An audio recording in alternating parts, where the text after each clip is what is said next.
Hi, Ryan Michael Galloway here with We Don't Need No Stinking Record Company.com. I'm here at the Texas Musicians Museum with Tom Creason in Hillsboro, Texas, where I was honored to get to play at their crawfish bash that they had down here today, and with a bunch of other musicians, and we had a great time.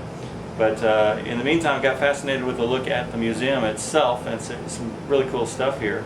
Tom and I have gotten to talking here, and came up in our discussion a few minutes ago that rock and roll probably started right here in Texas. What can you tell us about that? Well, what's funny is I used to work for Sun Studio Memphis. I helped them develop a museum back in 1996, and their claim to fame is that the song Rockin' 88, done by Jackie Brenston, which was actually, Ike Turner was in that band, is considered the very first rock and roll song ever recorded.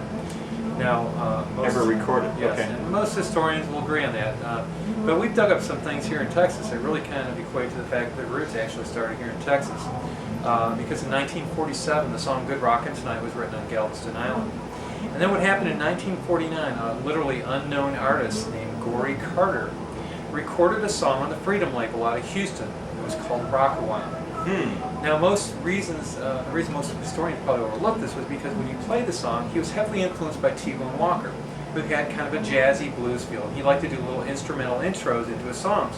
So here you've got this instrumental intro with all this jazzy blues feel, but then all of a sudden you get to the heart of the song, and it's got rock and roll written all over it, including Chuck Berry looks before Chuck Berry even hit the scene. Where does that leave us with Robert Johnson, who recorded up there in Dallas? Well, Robert, that's the other thing I like is people, talk about Delta blues and Mississippi blues and really talk about how great it is. And really, Texas has a unique form of blues that a lot of people don't talk about because they actually developed different forms of blues. Like you've got country blues, you've got gospel blues, you've got the jazz blues like T-Bone.